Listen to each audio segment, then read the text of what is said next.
എല്ലാവർക്കും നമസ്കാരം. ഒരു കാര്യം നിങ്ങൾ എപ്പോഴെങ്കിലും ചിന്തിച്ചിട്ടുണ്ടോ? ആയിരക്കണക്കിന് ആളുകൾ വർഷങ്ങളായി ഭഗവത്ഗീത വായിക്കുന്നു, ഉപനിഷത്തുകൾ പഠിക്കുന്നു, വേദാന്തം കേൾക്കുന്നു. എന്നിട്ടും എന്തുകൊണ്ട് വളരെ കുറച്ച് ആളുകളുടെ ജീവിതത്തിൽ മാത്രം യഥാർത്ഥമായ മാറ്റം സംഭവിക്കുന്നത്? പലർക്കും ഗീതയിലെ ശ്ലോകങ്ങൾ മനഃപ്പാഠമാണ്. എന്നാൽ ജീവിതത്തിൽ ഒരു പ്രതിസന്ധി വന്നാൽ മറ്റുള്ളവരെ പോലെ തന്നെ അവർ വിഷമിക്കുകയും തകർന്നു പോവുകയും ചെയ്യുന്നുണ്ട്. വേദാന്ത ഗ്രന്ഥങ്ങൾ മറ്റ് ഏതൊരു വിഷയം പോലെ പഠിക്കേണ്ട ഒന്നല്ല. ഇന്നത്തെ വീഡിയോയിൽ വേദാന്ത ഗ്രന്ഥങ്ങളെ എങ്ങനെ ശരിയായ രീതിയിൽ ഉൾക്കൊള്ളണം എന്നതിനെക്കുറിച്ചാണ് ചർച്ച ചെയ്യുന്നത്. അവയെയാണ് അനുബന്ധ ചതുഷ്ടയം എന്ന് വിളിക്കുന്നത്. പ്രിയമുള്ളവരെ, വേദാന്ത ഇൻ സിമ്പിൾ ലോജിക് എന്ന വീഡിയോ പരമ്പരയിലേക്ക് സ്വാഗതം. വേദങ്ങൾ, വേദാന്തം, മഹാവാക്യങ്ങൾ എന്നീ വിഷയങ്ങളെക്കുറിച്ചുള്ള ഒരു വീഡിയോ സീരീസ് ആണിത്. ഇത് നമ്മുടെ 7ാമത്തെ വീഡിയോ ആണ്. ഇന്നത്തെ വീഡിയോയിൽ വേദാന്ത ഗ്രന്ഥങ്ങളെ എങ്ങനെ സമീപിക്കണം എന്ന് നോക്കാം. പഴയ വീഡിയോകൾ കണ്ടിട്ടില്ലെങ്കിൽ ദയവായി കാണണമെന്ന് അഭ്യർത്ഥിക്കുന്നു. നമ്മുടെ ജീവിതത്തിൽ നമ്മൾ പഠിച്ച വായിച്ച പുസ്തകങ്ങളെക്കുറിച്ച് ഒന്ന് ചിന്തിച്ചു നോക്കൂ. ചരിത്രം പഠിക്കുമ്പോൾ നമ്മൾ ചരിത്രത്തെക്കുറിച്ചുള്ള വിവരങ്ങളാണ് ശേഖരിക്കുന്നത്. കണക്ക് പഠിക്കുമ്പോൾ നമ്മൾ കണക്കിൻ്റെ ഫോർമുലകളും കാൽക്കുലേഷൻസും പഠിക്കുന്നു.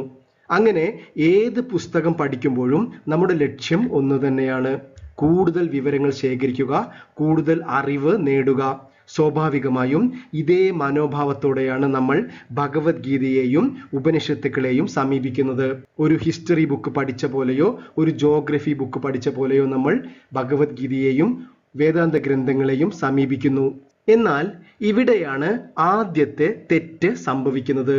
കാരണം വേദാന്തത്തിന്റെ വിഷയം നമ്മൾ ഉദ്ദേശിക്കുന്നതല്ല. സാധാരണ എല്ലാ വിഷയങ്ങൾക്കും ഒരു പ്രത്യേകത ഉണ്ട്. ആ വിഷയത്തിന്റെ പേരും അതിൻ്റെ ഉള്ളടക്കവും എപ്പോഴും ഒന്നു തന്നെയായിരിക്കും. നിങ്ങൾ ശ്രദ്ധിക്കൂ, നിങ്ങൾ ഒരു ഹിസ്റ്ററി ബുക്ക് വായിക്കുന്നു എന്ന് സങ്കല്പിക്കൂ. എന്താണ് ഹിസ്റ്ററി ബുക്കിന്റെ അല്ലെങ്കിൽ ചരിത്ര പുസ്തകത്തിന്റെ സബ്ജക്റ്റ്, വിഷയം എന്ന് പറയുന്നത്? അത് ചരിത്രമാണ്. നിങ്ങൾ ഒരു കണക്കിന്റെ പുസ്തകം വായിക്കുന്നു എന്ന് സങ്കല്പിക്കൂ. എന്താണ് കണക്ക് പുസ്തകത്തിന്റെ വിഷയം?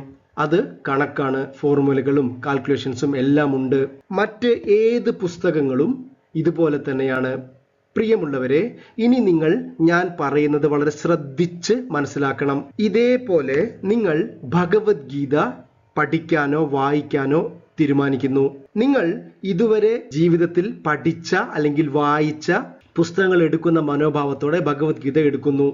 ഇനി നമ്മൾ നേരത്തെ ചോദിച്ച ചോദ്യം ഒന്ന് ചോദിക്കാം: എന്താണ് ഭഗവത്ഗീതയുടെ വിഷയം? നമുക്ക് ഉത്തരം ഒന്ന് ഊഹിച്ചു നോക്കാം. ചിലർ പറയും അത് കൃഷ്ണനും അർജുനനും തമ്മിലുള്ള സംഭാഷണമാണ്. ഒരു പരിധിവരെ ശരിയാണ്. അല്ലെങ്കിൽ യുദ്ധഭൂമിയിൽ സ്വന്തക്കാരെയും ബന്ധുജനങ്ങളെയും കണ്ട് തളർന്നുപോയ അർജുനന് ഭഗവാൻ കൃഷ്ണൻ നൽകിയ ഉപദേശമാണ്. അതും ശരിയാണ്. എന്നാൽ ചിലർ പറയും അത് കർമ്മയോഗ, ജ്ഞാനയോഗ എന്നീ യോഗകളുടെ സംയോഗമാണ് ഭഗവത്ഗീത. അതും ശരിയാണ്. ജീവിതത്തിൽ എങ്ങനെ വിജയിക്കണമെന്ന് പഠിപ്പിക്കുന്ന ഒരു ഗ്രന്ഥമാണ് ഭഗവത്ഗീത. അതും ശരിയാണ്. ഇതുപോലെ പല വിധത്തിലുള്ള മറുപടികൾ നമുക്ക് ലഭിക്കും. എന്നാൽ ഇതല്ല ഭഗവത്ഗീതയുടെ യഥാർത്ഥ വിഷയം. നിർഭാഗ്യവശാൽ പല ഭഗവത്ഗീത ആചാര്യന്മാർ പോലും ഭഗവത്ഗീതയുടെ വിഷയത്തെ തെറ്റായി വ്യാഖ്യാനിക്കുന്നത് കാണാറുണ്ട്. എന്നാൽ ഭഗവത്ഗീതയുടെ വിഷയം നിങ്ങളാണ്, നിങ്ങളുടെ ആത്മസ്വരൂപത്തെ കുറിച്ചിട്ടുള്ളതാണ്. പ്രിയമുള്ളവരെ, വേദാന്ത ഗ്രന്ഥങ്ങളുടെ വിഷയം വേദാന്തമല്ല, മറിച്ച് അത് നമ്മളെ കുറിച്ചാണ്, എന്നെ കുറിച്ചാണ്, നിങ്ങളെ കുറിച്ചാണ്, നമ്മുടെ യാഥാർത്ഥ്യത്തെക്കുറിച്ചാണ്, ആത്മാവിനെ കുറിച്ചാണ്. നിങ്ങൾ അറിയാത്ത നിങ്ങളെ പരിചയപ്പെടുത്തുന്ന പുസ്തകമാണ് വേദാന്തം. അതാണ് വേദാന്തത്തിന്റെ ലക്ഷ്യം. ഏതൊരു വേദാന്ത ഗ്രന്ഥത്തിന്റെയും ഓരോ ശ്ലോകവും ഓരോ വാക്കും നിങ്ങളുടെ ശ്രദ്ധയെ പുറത്തേക്കല്ല മറിച്ച് അകത്തേക്കാണ് തിരിക്കുന്നത്. മറ്റ് പുസ്തകങ്ങളും ഗ്രന്ഥങ്ങളും നിങ്ങളൊഴികെ ബാക്കി എല്ലാത്തിനെ കുറിച്ച് സംസാരിക്കുമ്പോൾ ഭഗവത്ഗീതയും വേദാന്തവും നിങ്ങളെക്കുറിച്ച് മാത്രം സംസാരിക്കുന്നു. ഞാൻ ആരാണ്? ഞാൻ ശരീരവും മനസ്സും മാത്രമാണോ? എന്താണ് എൻ്റെ യാഥാർത്ഥ്യം? എന്നീ ചോദ്യങ്ങൾക്കുള്ള ഉത്തരങ്ങളെല്ലാം വേദാന്തം നൽകുന്നു. അപ്പോൾ വേദാന്ത ഗ്രന്ഥങ്ങൾ സാധാരണ പുസ്തകങ്ങൾ പോലെ അല്ല മനസ്സിലാക്കേണ്ടത്. മറിച്ച് അത് ഒരു റോഡ് മാപ്പ് പോലെ അല്ലെങ്കിൽ ഒരു വഴികാട്ടി പോലെയാണ് നമ്മൾ മനസ്സിലാക്കേണ്ടത്. പ്രിയമുള്ളവരെ, നിങ്ങൾ ഒരു നിമിഷം ഒന്ന് ചിന്തിക്കൂ. നിങ്ങൾക്ക് ഒരു സ്ഥലത്തെക്കുറിച്ച് പറയുന്ന ധാരാളം വിവരങ്ങൾ തരുന്ന ഒരു പുസ്തകം കയ്യിലുണ്ടെന്ന് സങ്കല്പിക്കൂ. ഇനി നിങ്ങളുടെ കയ്യിൽ ആ സ്ഥലത്തേക്ക് എത്തിച്ചേരാനുള്ള ഒരു റോഡ് മാപ്പും ഉണ്ട് എന്ന് സങ്കല്പിക്കൂ. നിങ്ങളുടെ കയ്യിലുള്ള പുസ്തകം ആ സ്ഥലത്തെക്കുറിച്ച് വളരെ മനോഹരമായി വിശദീകരിച്ച് തരുന്നുണ്ടായിരിക്കാം. പക്ഷേ അത് ഒരിക്കലും നിങ്ങളെ ആ സ്ഥലത്ത് എത്തിക്കില്ല. എന്നാൽ നിങ്ങളുടെ കയ്യിലുള്ള മാപ്പ് ആകട്ടെ നിങ്ങളെ ആ സ്ഥലത്തേക്ക് എത്തിക്കുന്നു. വേദാന്തവും ഇതുപോലെയാണ്. ഭഗവത്ഗീത സത്യത്തിൽ നമ്മുടെ പരമമായ ലക്ഷ്യത്തിലെത്താനുള്ള ഒരു റോഡ് മാപ്പാണ്. അതുകൊണ്ട് വേദാന്തം എന്നത് വായിക്കാനുള്ള പുസ്തകമല്ല, മറിച്ച് പരമമായ ജീവിത ലക്ഷ്യം നേടാനുള്ള വഴികാട്ടിയാണ്. പ്രിയമുള്ളവരെ, ഇപ്പോൾ വേദാന്ത ഗ്രന്ഥങ്ങളും മറ്റ് ഗ്രന്ഥങ്ങളും തമ്മിലുള്ള വ്യത്യാസം നിങ്ങൾക്ക് മനസ്സിലായി കാണുമെന്ന് വിശ്വസിക്കുന്നു. ഈ പ്രധാന കാര്യങ്ങൾ മനസ്സിൽ വെച്ചുകൊണ്ട് ഒരു വേദാന്ത ഗ്രന്ഥം പഠിക്കുന്നതിന് മുൻപ് നമ്മൾ അറിഞ്ഞിരിക്കേണ്ട 4 കാര്യങ്ങൾ എന്തെല്ലാമാണെന്ന് നോക്കാം. വേദാന്തം ഇതിനെ അനുബന്ധ ചതുഷ്ടയം എന്നാണ് പറയുന്നത്. കഴിഞ്ഞ വീഡിയോയിൽ നമ്മൾ ഒരു വേദാന്ത വിദ്യാർത്ഥിക്ക് വേണ്ട 4 യോഗ്യതകൾ, സാധന ചതുഷ്ടയം മനസ്സിലാക്കി. അതാണ് അധികാരിത്വം. ഇനി നമ്മൾ മനസ്സിലാക്കുന്നത് അനുബന്ധ ചതുഷ്ടയമാണ്. ആദ്യത്തേത് അധികാരി. അധികാരി എന്നാൽ യോഗ്യത നേടിയ ആൾ എന്നാണ് അർത്ഥം. അപ്പോൾ വേദാന്ത ഗ്രന്ഥം പഠിക്കാൻ യോഗ്യത നേടിയ ആളായിരിക്കണം. രണ്ടാമത്തേത് വിഷയം.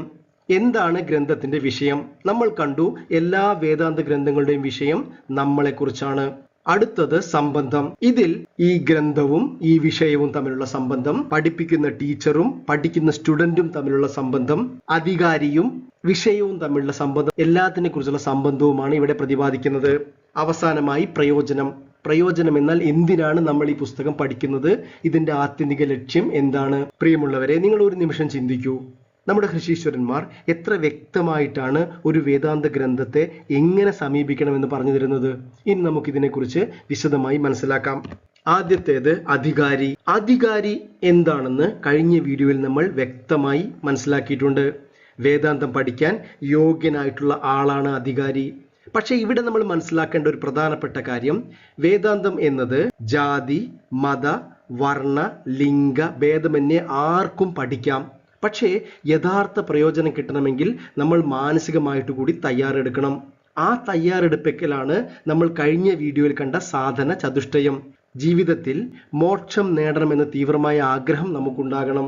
ദുഃഖങ്ങളിൽ നിന്ന് സ്വാതന്ത്ര്യം നേടാനും പരമാനന്ദ പ്രാപ്തി കൈവരിക്കാനുള്ള ആഗ്രഹവും നമുക്കുണ്ടാകണം. ഇത്തരം ആഗ്രഹങ്ങളില്ലെങ്കിൽ വേദാന്ത ഗ്രന്ഥം ബുദ്ധിയുടെ തലത്തിലുള്ള ഒരു അറിവ് മാത്രമായി നിൽക്കുന്നു. എന്നാൽ നിങ്ങളുടെ ഉള്ളിൽ ഞാൻ ആരാണ് എന്ന് അറിയാനുള്ള തീവ്രമായ ആഗ്രഹമുണ്ടെങ്കിൽ ഇതേ വേദാന്ത ഗ്രന്ഥം നിങ്ങളുടെ വഴികാട്ടിയായി മാറുന്നു. രണ്ടാമത്തെ ഘടകമാണ് വിഷയം. ഇവിടെയാണ് വേദാന്തത്തിന്റെ ഏറ്റവും വലിയ അത്ഭുതം. നമ്മൾ വീഡിയോയുടെ തുടക്കത്തിൽ സൂചിപ്പിച്ചു വേദാന്ത ഗ്രന്ഥമായ ഭഗവത്ഗീതയുടെ വിഷയം എന്താണെന്ന്. ചിലർ കൃഷ്ണനെ കുറിച്ചും അർജുനനെ കുറിച്ചും മഹാഭാരതത്തെക്കുറിച്ചും എല്ലാം പറയുന്നുണ്ടെങ്കിലും യഥാർത്ഥത്തിൽ ഭഗവത്ഗീതയുടെ വിഷയം നമ്മളാണ്, ആത്മജ്ഞാനമാണ്, അവനവന്റെ യാഥാർത്ഥ്യത്തെക്കുറിച്ചുള്ള അറിവാണ്.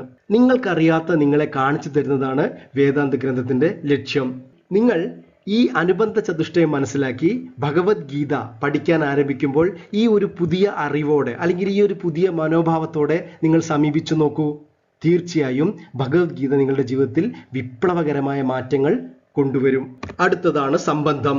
ഗ്രന്ഥവും ഗ്രന്ഥകാരനും തമ്മിലുള്ള സംബന്ധം, ഗ്രന്ഥവും വിഷയവും തമ്മിലുള്ള സംബന്ധം, അധികാരിയും വിഷയവും തമ്മിലുള്ള സംബന്ധം, അങ്ങനെ എല്ലാ ഘടകങ്ങളെ പരസ്പരം ബന്ധപ്പെടുത്തുന്നതാണ് ഇത്. നമ്മൾ മനസ്സിലാക്കേണ്ടത് ഈ നമ്മൾ ചർച്ച ചെയ്യുന്ന ഈ 4 കാര്യങ്ങളും 4 വേറിട്ട കാര്യങ്ങളല്ല, മറിച്ച് ഒരേ ഒരു ലക്ഷ്യത്തിലേക്ക് നമ്മളെ നയിക്കുന്ന 4 ഘടകങ്ങളാണ്. സത്യത്തിൽ വേദാന്ത ഗ്രന്ഥങ്ങൾ നിങ്ങളുടെ ജീവിതത്തിൽ പുതിയതായി ഒന്നും കൊണ്ടുവരുന്നില്ല. നിങ്ങൾ ഒരു നിമിഷം ഒരു കണ്ണാടിയെക്കുറിച്ച് ചിന്തിക്കൂ. ഒരു കണ്ണാടി നിങ്ങളുടെ മുഖം സൃഷ്ടിക്കുന്നില്ല. അതേപോലെ വേദാന്തം ആത്മാവിനെ സൃഷ്ടിക്കുന്നില്ല. നിങ്ങൾ ആത്മസ്വരൂപനാണ്.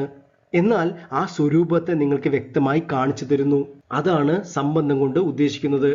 പ്രയോജനം ഇവിടെ അർത്ഥമാക്കുന്നത് നമ്മുടെ ലക്ഷ്യമാണ്. എന്താണ് ഈ ഗ്രന്ഥ പഠനത്തിന്റെ അന്തിമ ലക്ഷ്യം? നമ്മൾ എന്തിനാണ് വേദാന്തം പഠിക്കുന്നത്? ഒരു പണ്ഡിതനാകാൻ വേണ്ടിയാണോ? അതോ പ്രശസ്തിക്ക് വേണ്ടിയാണോ? അതോ മറ്റുള്ളവരുമായി വാദിച്ച് ജയിക്കാനാണോ? അല്ലെങ്കിൽ കുറെ ആത്മീയ കാര്യങ്ങൾ ശേഖരിക്കാനാണോ? ഇതൊന്നുമല്ല വേദാന്തത്തിന്റെ ലക്ഷ്യം. ഒരേ ഒരു ലക്ഷ്യം മാത്രമേ നമുക്കുള്ളൂ, അതാണ് മോക്ഷം. നമ്മുടെ അനന്തമായ യഥാർത്ഥ സ്വരൂപത്തെ തിരിച്ചറിയുക എന്നത്. നമ്മൾ ഈ വീഡിയോ പരമ്പരയുടെ ആദ്യത്തെ വീഡിയോയിൽ തന്നെ വേദാന്തത്തിന്റെ ലക്ഷ്യം പറഞ്ഞിരുന്നു. ആത്യന്തിക ദുഃഖ നിവൃത്തി, പരമാനന്ദ പ്രാപ്തി. ഇനി നമുക്ക് ഭഗവത്ഗീത ഗ്രന്ഥവുമായി അനുബന്ധ ചതുഷ്ടയത്തെ ബന്ധപ്പെടുത്തി മനസ്സിലാക്കാം. ഈ വീഡിയോ കണ്ടതിന് ശേഷം അനുബന്ധ ചതുഷ്ടയം മനസ്സിലാക്കിയതിനു ശേഷം നിങ്ങൾ ഭഗവത്ഗീതയെ അല്ലെങ്കിൽ ഏതൊരു വേദാന്ത ഗ്രന്ഥം എടുത്താലും ഈ 4 കാര്യങ്ങൾ ഓർക്കുക. ആദ്യത്തേത് അധികാരി. ഭഗവത്ഗീതയിൽ അർജുനൻ നമ്മളെ പ്രതിനിധീകരിക്കുന്ന ആളാണ്. സത്യം അറിയാൻ ആത്മാർത്ഥമായി ആഗ്രഹിക്കുന്നവനാണ്, അല്ലെങ്കിൽ ജീവിതത്തിന്റെ വെല്ലുവിളികളിൽ തകർന്നു പോയ ഒരാളാണ്. അങ്ങനെയുള്ള ഒരാളാണ് ഭഗവത്ഗീത പഠിക്കാൻ യോഗ്യതയുള്ളത്. അതിനർത്ഥം നമ്മൾ എല്ലാവരും ഭഗവത്ഗീത പഠിക്കാൻ അധികാരികളാണ്. അടുത്തത് വിഷയം. ഇപ്പോൾ ഭഗവത്ഗീതയുടെ വിഷയം നിങ്ങൾക്ക് വ്യക്തമായി മനസ്സിലായിട്ടുണ്ടാകും. യുദ്ധക്കളത്തിൽ തളർന്നുപോയ അർജുനനെ ഭഗവാൻ കൃഷ്ണൻ യുദ്ധതന്ത്രങ്ങളല്ല ഉപദേശിച്ചത്, മറിച്ച് അർജുനന്റെ ആത്മസ്വരൂപത്തെയാണ് വെളിപ്പെടുത്തി കൊടുത്തത്. അപ്പോൾ ഭഗവത്ഗീതയുടെ വിഷയം എന്നത് നമ്മളെ കുറിച്ചിട്ടുള്ളതാണ്. ഇനി സംബന്ധം എന്താണ്? ശ്രീകൃഷ്ണൻ അർജുനന്റെ മനസ്സിലെ അജ്ഞതയെ നീക്കി. അതേപോലെ ഭഗവത്ഗീത നമ്മളുടെ മനസ്സിലെ അജ്ഞതയെ നീക്കുന്നു.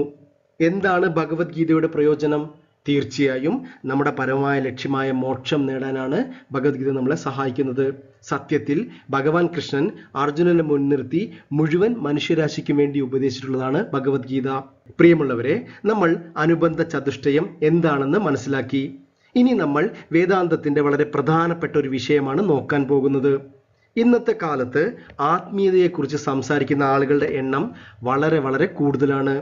ആത്മജ്ഞാനം, മോക്ഷം, കുണ്ടലിനി, എൻലൈറ്റൻമെന്റ് അങ്ങനെയുള്ള ഒരുപാട് വിഷയങ്ങൾ യൂട്യൂബ് തുറന്നാലും സോഷ്യൽ മീഡിയ തുറന്നാലും 100 കണക്കിന് ആളുകൾ അഭിപ്രായങ്ങൾ പറയാറുണ്ട്.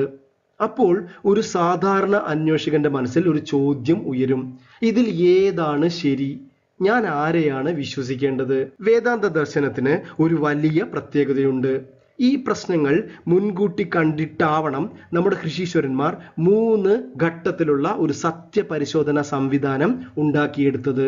നിങ്ങൾ ഏതൊരു ആത്മീയ ഉപദേശം കേൾക്കുമ്പോഴും അല്ലെങ്കിൽ മോക്ഷം, ആത്മജ്ഞാനം എന്നീ വിഷയത്തെക്കുറിച്ച് ആരെങ്കിലും സംസാരിക്കുന്ന കേൾക്കുമ്പോഴും 3 ചോദ്യങ്ങൾ ചോദിക്കണം. ഒന്നാമത്തേത്, ഇതിനെക്കുറിച്ച് നമ്മുടെ ശാസ്ത്രങ്ങൾ എന്താണ് പറയുന്നത്? ഇതാണ് നിങ്ങൾ ആദ്യം അന്വേഷിക്കേണ്ടത്.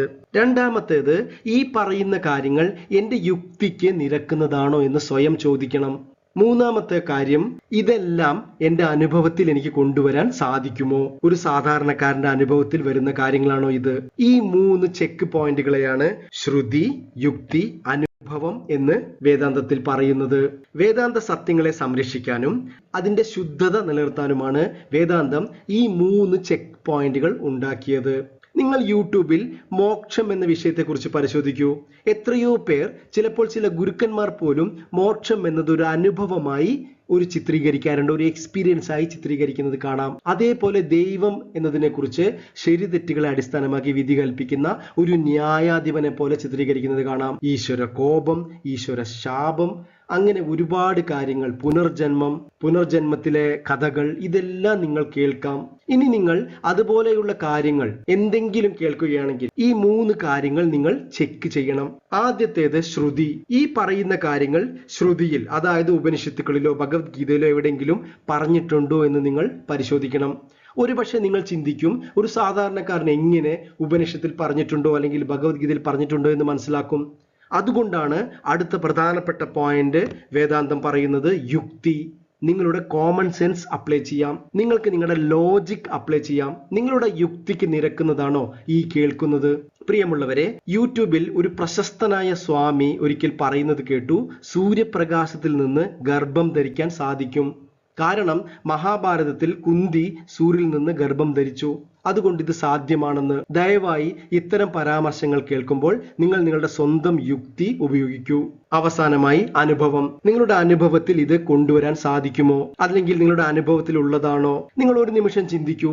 നമ്മൾ എല്ലാവരും നമ്മുടെ സ്വന്തം അനുഭവത്തിലുള്ള കാര്യം മാത്രമാണ് സംസാരിക്കുന്നെങ്കിൽ കാര്യങ്ങൾ എത്ര സുതാര്യവും ലളിതവുമായിരിക്കും, അല്ലേ? നമ്മൾ കഴിഞ്ഞ വീഡിയോയിൽ ഒരു ഗുരുവിന്റെ യോഗ്യതയിൽ ബ്രഹ്മനിഷ്ഠം എന്ന് കണ്ടിരുന്നു. ഒരു വേദാന്ത ഗുരു സ്വന്തം അനുഭവത്തിൽ വന്ന കാര്യങ്ങൾ മാത്രമേ മറ്റുള്ളവരെ പഠിപ്പിക്കാൻ പാടുള്ളൂ എന്നാണ്. അപ്പോൾ നമുക്ക് ഇവയെക്കുറിച്ച് ചുരുക്കത്തിൽ ഒന്ന് മനസ്സിലാക്കാം.